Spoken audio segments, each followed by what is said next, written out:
Dear friends, welcome to jobs corner. കഴിഞ്ഞ എപ്പിസോഡിൽ എങ്ങനെയാണ് ഫിസിക്കലായിട്ട് അല്ലെങ്കിൽ ഓഫ്ലൈൻ മെത്തേഡ് വഴി ഷെയറുകൾ ട്രാൻസ്ഫർ ചെയ്യുന്നത് നമ്മൾ ഡിസ്കസ് ചെയ്തു. ഇന്നത്തെ എപ്പിസോഡിൽ ഓൺലൈനായിട്ട് എങ്ങനെയാണ് ഷെയറുകൾ ട്രാൻസ്ഫർ ചെയ്യുന്നതാണ് ഡിസ്കസ് ചെയ്യുന്നത്. നിങ്ങളുടെ എക്സിസ്റ്റിംഗ് ഡിമാറ്റ് അക്കൗണ്ട് CDSL ആണെങ്കിൽ നിങ്ങൾക്ക് ട്രാൻസ്ഫർ ചെയ്യേണ്ട ഡിമാറ്റ് അക്കൗണ്ടും CDSL ആണെങ്കിൽ എങ്ങനെയാണ് ഓൺലൈനായിട്ട് ചെയ്യുന്നതെന്നാണ് ഡിസ്കസ് ചെയ്യുന്നത്. ഇതോടൊപ്പം തന്നെ മറ്റൊരു കാര്യം കൂടെ സൂചിപ്പിക്കുകയാണ്. NRIസിൻ്റെ കേസിൽ നിങ്ങളുടെ നിലവിലുള്ള അക്കൗണ്ട് NRE PIS അക്കൗണ്ട് ആണെങ്കിൽ നിങ്ങൾക്കത് NROയിലേക്ക് മാറ്റാൻ സാധിക്കുന്നതല്ല.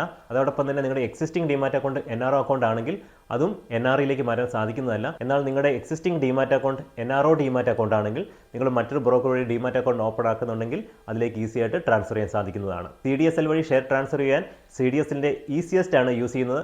ഈസി ആയിട്ട് കാര്യങ്ങൾ ചെയ്യാം, അതാണ് ഈസിയസ്റ്റ് എന്ന് പറയുന്നത്. അപ്പോൾ എങ്ങനെയാണ് CDSL ഈസിയസ്റ്റ് വഴി ഷെയറുകൾ മറ്റൊരു ഡിമാറ്റ് അക്കൗണ്ടിലേക്ക് ഈസി ആയിട്ട് ട്രാൻസ്ഫർ ചെയ്യുന്നതുള്ളത് സ്ക്രീനിൽ വിശദമായിട്ട് കാണിച്ചു തരാം. CDSL ഈസിയസ്റ്റ് വഴി ഷെയർ ട്രാൻസ്ഫർ ചെയ്യാനുള്ള ഏറ്റവും ആദ്യ സ്റ്റെപ്പ് ഈസിയസ്റ്റിൽ രജിസ്റ്റർ ചെയ്യുക എന്നുള്ളതാണ്. രജിസ്റ്റർ ചെയ്യാനുള്ള ഡയറക്റ്റ് ലിങ്ക് ഞാൻ ഡിസ്ക്രിപ്ഷൻ ബോക്സിൽ കൊടുക്കുന്നുണ്ട്.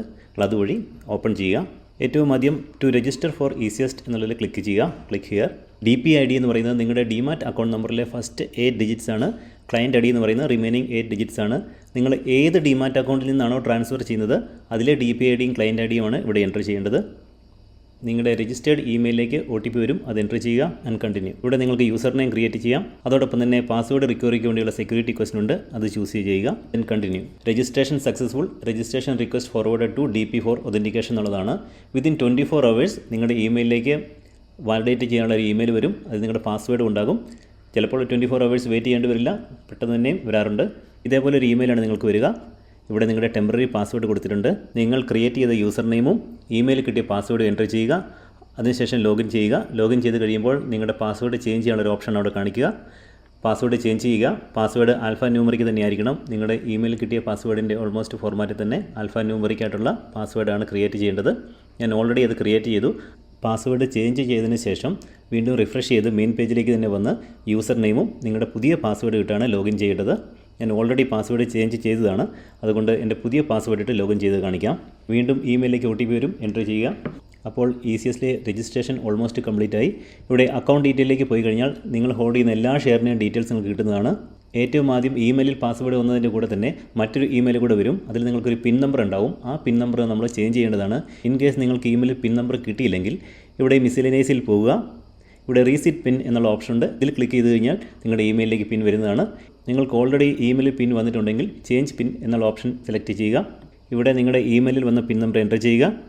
ഇവിടെ ന്യൂ പിൻ നമ്പർ എൻ്റർ ചെയ്യുക. ഇവിടെയും ആൽഫ ന്യൂമറിക് നമ്പറാണ് എൻ്റർ ചെയ്യേണ്ടത്. ഞാൻ ഓൾറെഡി എൻ്റെ പിൻ നമ്പർ ചേഞ്ച് ചെയ്തതാണ്.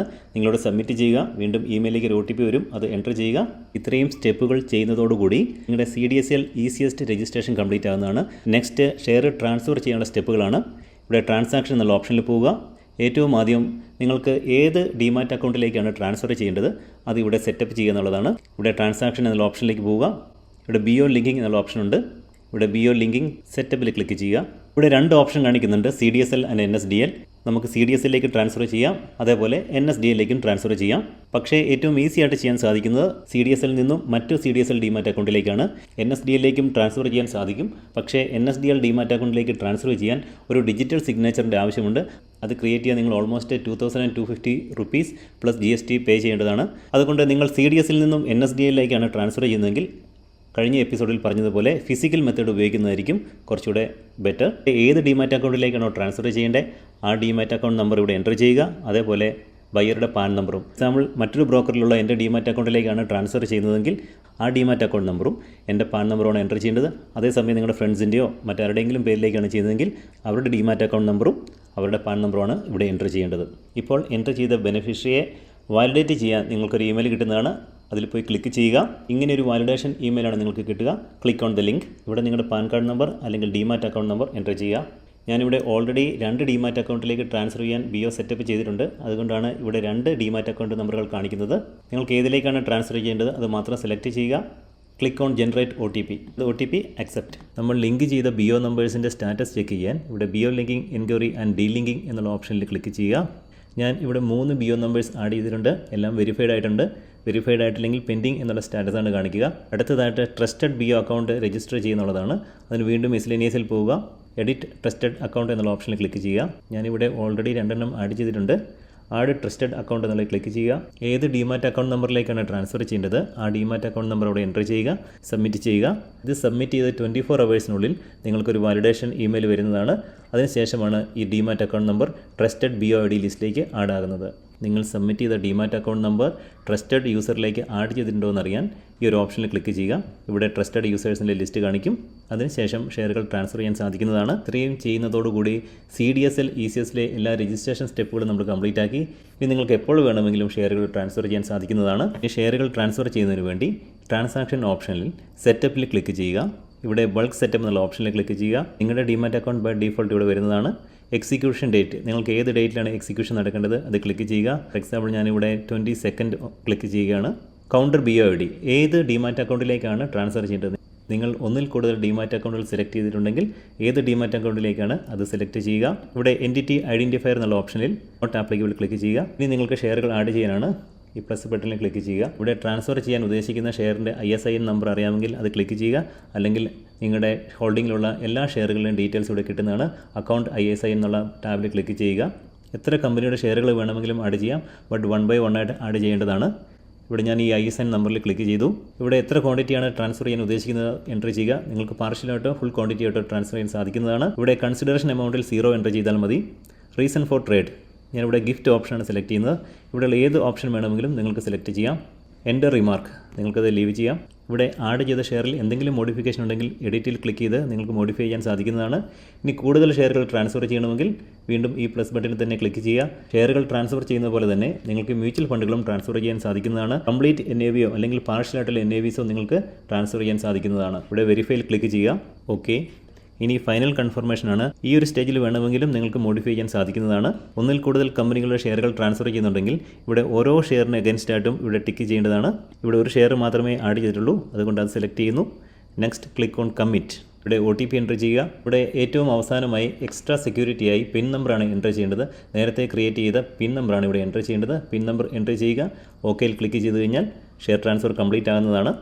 ഇത്രയും സ്റ്റെപ്പുകൾ മാത്രമേ ഫോളോ ചെയ്യേണ്ട ആവശ്യമുള്ളൂ. വൺസ് ട്രാൻസ്ഫർ ഇനിഷ്യേറ്റ് ചെയ്ത് കഴിഞ്ഞാൽ വിതിൻ 4 to 5 വർക്കിംഗ് ഡേയ്സിനുള്ളിൽ ഷെയറുകൾ ക്രെഡിറ്റ് ആകുന്നതാണ്. നിങ്ങൾ ഗിഫ്റ്റായിട്ടോ അല്ലെങ്കിൽ നിങ്ങളുടെ തന്നെ അക്കൗണ്ടിലേക്കോ ഷെയർ ട്രാൻസ്ഫർ ചെയ്യുമ്പോൾ ട്രാൻസ്ഫർ ചെയ്യപ്പെടുന്ന ദിവസത്തെ ക്ലോസിംഗ് പ്രൈസാണ് എക്സിറ്റ് പ്രൈസായിട്ട് കൺസിഡർ ചെയ്യുന്നത്. അതേപോലെ തന്നെ ക്രെഡിറ്റ് ആകുന്ന സമയത്ത് അത് ഗിഫ്റ്റായിട്ടാണെങ്കിലും നിങ്ങളുടെ തന്നെ അക്കൗണ്ടിലേക്കോ ക്രെഡിറ്റ് ആകുന്ന സമയത്ത് സെയിം ക്ലോസിംഗ് പ്രൈസ് തന്നെയായിരിക്കും എൻട്രി പ്രൈസായിട്ട് നിങ്ങളുടെ പുതിയ ഡിമാറ്റ് അക്കൗണ്ടിലേക്ക് വരിക. അതേപോലെ ട്രാൻസ്ഫർ ചെയ്യപ്പെടുന്ന ഷെയറിൻ്റെ ആവറേജ് പ്രൈസ് വിതിൻ 3 വർക്കിംഗ് ഡേയ്സിനുള്ളിൽ അപ്ഡേറ്റ് ആകുന്നതാണ്. ട്രാൻസ്ഫർ ചെയ്യുന്നത് അല്ലെങ്കിൽ ഗിഫ്റ്റ് ചെയ്യുന്നത് സെയിം ബ്രോക്കറുടെ ഡിമാറ്റ് അക്കൗണ്ടിലേക്ക് തന്നെയാണെങ്കിൽ, അതായത് നിങ്ങളുടെ ഡിമാറ്റ് അക്കൗണ്ട് 0-യിലാണ്, നിങ്ങൾ ഗിഫ്റ്റ് ചെയ്യുന്ന അല്ലെങ്കിൽ ട്രാൻസ്ഫർ ചെയ്യുന്ന ഡിമാറ്റ് അക്കൗണ്ടും 0-യിൽ തന്നെയാണെങ്കിൽ ഓട്ടോമാറ്റിക്കായിട്ട് തന്നെ അവിടെ ആവറേജ് ചെയ്യപ്പെടുന്നതാണ്. അതേസമയം നിങ്ങൾ മറ്റൊരു ബ്രോക്കറിൽ നിന്നാണ് ട്രാൻസ്ഫർ ചെയ്യുന്നത്. ഫോർ എക്സാമ്പിൾ നിങ്ങൾ ആക്സിസ് സെക്യൂരിറ്റിയിൽ നിന്ന് 0-യിലേക്കാണ് ട്രാൻസ്ഫർ ചെയ്യുന്നതെങ്കിൽ നിങ്ങൾ മാനുവലായിട്ട് പ്രൈസ് അവിടെ എൻ്റർ ചെയ്യേണ്ടതാണ്. അത് ഈസി ആയിട്ട് ചെയ്യാം. നിങ്ങൾക്കവിടെ ഓപ്ഷൻ കാണും, നിങ്ങൾക്ക് ഈസി ആയിട്ട് ചെയ്യാവുന്നത് മാത്രമേ ഉള്ളൂ. ഇനി പലർക്കും ഡൗട്ടുള്ള ഒരു കാര്യമാണ് ഇതിലെ ടാക്സ് ലയബിലിറ്റി. എന്ത് ചെയ്യുന്ന ആൾക്ക് യാതൊരുവിധ ടാക്സ് ലയബിലിറ്റീസും അവിടെ ഇല്ല. അതേസമയം ഗിഫ്റ്റ് റിസീവ് ചെയ്യുന്നത് ഒരു തേർഡ് പാർട്ടി ആണെങ്കിൽ 50,000 എബോവ് ആണ് ഗിഫ്റ്റിൻ്റെ വാല്യൂമെങ്കിൽ അതിന് ടാക്സ് ആപ്ലിക്കബിൾ ആണ്. എന്നാൽ ഗിഫ്റ്റ് ചെയ്യുന്നത് നിങ്ങളുടെ റിലേറ്റീവ്സിന്, ഫോർ എക്സാമ്പിൾ നിങ്ങളുടെ പേരൻസ്, സ്പൗസ് അല്ലെങ്കിൽ സിബ്ലിങ്സ്, അങ്ങനെ ഒരുപാട് ലിസ്റ്റ് ഉണ്ട്. ആ ലിസ്റ്റ് നിങ്ങൾ ചെക്ക് ചെയ്യുക. ആ ലിസ്റ്റിൽപ്പെട്ട ആർക്കെങ്കിലും ആണെങ്കിൽ അതിൽ ടാക്സ് ആപ്ലിക്കബിൾ അല്ല. എത്ര എമൗണ്ട് ആണെങ്കിലും ഗിഫ്റ്റിന് മുകളിൽ ടാക്സ് ആപ്ലിക്കബിൾ അല്ല. അതേസമയം റിലേറ്റീവ് ആണെങ്കിലും ഗിഫ്റ്റ് റിസീവ് ചെയ്ത ആൾ ആ ഷെയർ സെല്ല് ചെയ്ത് ഒരു ക്യാപിറ്റൽ ഗെയിൻ അവിടെ ഉണ്ടാകുകയാണെങ്കിൽ ആ ക്യാപിറ്റൽ ഗെയിനിന് ടാക്സ് പേ ചെയ്യേണ്ടതാണ്. അത് ആപ്ലിക്കബിൾ ആയിട്ട് വരുന്നത് ഹോൾഡിംഗ് പീരീഡിനെ ഡിപ്പെൻഡ് ചെയ്തുകൊണ്ടാണ്. 12 മന്ത്സിൽ കൂടുതലാണെങ്കിൽ ലോങ് ടൈം ക്യാപിറ്റൽ ഗെയിൻ, 12 മന്ത്സിന് മുന്നെയാണ് സെല്ല് ചെയ്യുന്നതെങ്കിൽ ഷോർട്ട് ടൈം ക്യാപിറ്റൽ ഗെയിൻ. അതേപോലെ ഹോൾഡിംഗ് പീരീഡ് കാൽക്കുലേറ്റ് ചെയ്യുന്നത് ഏറ്റവും ആദ്യം ഷെയർ പർച്ചേസ് ചെയ്ത ദിവസം മുതലാണ് ഹോൾഡിംഗ് പീരീഡ് കാൽക്കുലേറ്റ് ചെയ്യുന്നത്. ഫോർ എക്സാമ്പിൾ ഗിഫ്റ്റ് റിസീവ് ചെയ്ത ആൾ 6 മന്താണ് ഹോൾഡ് ചെയ്തിരിക്കുന്നത്. പ്രീവിയസ്ലി ഹോൾഡ് ചെയ്തിരുന്ന ആൾ 1 ഇയറിൽ കൂടുതൽ ഹോൾഡ് ചെയ്തിട്ടുണ്ട് അല്ലെങ്കിൽ 8 മന്ത്സിൽ കൂടുതൽ ഹോൾഡ് ചെയ്തിട്ടുണ്ടെങ്കിൽ അത് ലോങ് ടൈം ക്യാപിറ്റൽ ഗെയിനിലാണ് കൺസിഡർ ചെയ്യുക. അതേപോലെ ഷെയറിൻ്റെ cost of acquisition previous owner വാങ്ങിയ സമയത്തെ ചാർജസ് ആണ് കൺസിഡർ ചെയ്യുന്നത്. അതുകൊണ്ട് തന്നെ ഇൻകം ടാക്സ് റിട്ടേൺ ഫയൽ ചെയ്യുന്ന സമയത്ത് ഇത് ജസ്റ്റിഫൈ ചെയ്യാൻ വേണ്ടി നിങ്ങളുടെ ഓൾഡ് സ്റ്റേറ്റ്മെൻറ്റ് ഓഫ് അക്കൗണ്ട് അല്ലെങ്കിൽ പ്രൂഫ് ഓഫ് ട്രാൻസാക്ഷൻ ഒക്കെ സേവ് ചെയ്ത് വെക്കുന്നത് നല്ലതായിരിക്കാം. അതല്ലാത്ത പക്ഷം വലിയ എമൗണ്ട് ഒക്കെ ആണെങ്കിൽ ഇൻകം ടാക്സ് ഡിപ്പാർട്ട്മെൻറ്റിൽ നിന്ന് ഒരു ക്വസ്റ്റ്യൻ വരാൻ സാധ്യതയുണ്ട്. അതേപോലെ സംശയം വരുന്ന 2 ക്വസ്റ്റ്യൻസ് ആണ്. Why is the buy average for shares shown as not applicable? അതിന് കാരണം നേരത്തെ പറഞ്ഞത് തന്നെയാണ്. നിങ്ങൾ ട്രാൻസ്ഫർ ചെയ്യുന്നത് സെയിം ബ്രോക്കേഴ്സ് തമ്മിലല്ലെങ്കിൽ അവിടെ ബൈയിങ് പ്രൈസ് നിങ്ങൾ തന്നെ മാനുവലി ആഡ് ചെയ്യേണ്ടതാണ്. അത് ചെയ്യാത്ത പക്ഷം നോട്ട് ആപ്ലിക്കബിൾ എന്ന രീതിയിലാണ് കാണുക. അപ്പോൾ നിങ്ങൾ മാനുവലായിട്ട് എൻ്റർ ചെയ്യേണ്ടതാണ്. അതേപോലെ തന്നെ മ്യൂച്വൽ ഫണ്ടുകൾ ട്രാൻസ്ഫർ ചെയ്യുന്ന സമയത്തും NAV വാല്യൂ നിങ്ങളുടെ പ്രീവിയസ് NAV വാല്യൂ നിന്നും ക്രെഡിറ്റ് ആയിരിക്കുന്ന NAV വാല്യൂ വളരെയധികം ചേഞ്ചസ് ചിലപ്പോൾ കാണാറുണ്ട്. അങ്ങനെ വരുന്ന കേസിലും നിങ്ങൾക്ക് മാനുവലായിട്ട് പോയിട്ട് നിങ്ങളുടെ പഴയ സ്റ്റേറ്റ്മെൻറ്റ് നോക്കി ഓരോ NAV പർച്ചേസ് ഡേറ്റിലേതും ചെക്ക് ചെയ്ത് നിങ്ങൾക്ക് മാനുവലി അത് എഡിറ്റ് ചെയ്യാൻ സാധിക്കുന്നതാണ്. അപ്പോൾ നിങ്ങൾക്ക് ഷെയറുകൾ ഗിഫ്റ്റായിട്ടോ നിങ്ങളുടെ അക്കൗണ്ടുകളിലേക്ക് തന്നെയോ അതല്ലെങ്കിൽ മറ്റൊരു തേർഡ് പാർട്ടിക്കോ അതേപോലെ മ്യൂച്വൽ ഫണ്ടുകളോ ഒക്കെ നിങ്ങൾക്ക് ഇത്രയും ഈസി ആയിട്ട് ട്രാൻസ്ഫർ ചെയ്യാൻ സാധിക്കുന്നതാണ്. എന്നിരുന്നാലും ഈ ഷെയർ ട്രാൻസ്ഫർ ഇത്ര ഈസി ആയിട്ട് CDSL to CDSL മാത്രമേ നടക്കുകയുള്ളൂ. അതുകൊണ്ട് CDSL to NSDയിലാണ് നിങ്ങൾ ചെയ്യുന്നതെങ്കിൽ കഴിഞ്ഞ എപ്പിസോഡിൽ കാണിച്ചതുപോലെ ഫിസിക്കലായിട്ട് ചെയ്യുന്നതായിരിക്കും കുറച്ചുകൂടെ ബെറ്റർ. അപ്പോൾ CDSL ഈസിയസ്റ്റ് ഉപയോഗിച്ച് എങ്ങനെയാണ് ഷെയറുകൾ ഈസി ആയിട്ട് ട്രാൻസ്ഫർ ചെയ്യാൻ സാധിക്കുന്നതെന്ന് കൃത്യമായി നിങ്ങൾക്ക് മനസ്സിലായി എന്ന് വിശ്വസിക്കുന്നു. നിങ്ങളുടെ സംശയങ്ങൾ കമൻറ്റ് ബോക്സിൽ ചോദിക്കുക. വീഡിയോ ഇഷ്ടപ്പെട്ടെങ്കിൽ ലൈക്ക് ചെയ്യുക, സബ്സ്ക്രൈബ് ചെയ്യുക, മറ്റുള്ളവർക്ക് ഷെയർ ചെയ്യുക. അപ്പോൾ അടുത്ത എപ്പിസോഡുമായി എത്രയും പെട്ടെന്ന് തന്നെ കാണാം. എല്ലാവർക്കും നന്ദി, നമസ്കാരം.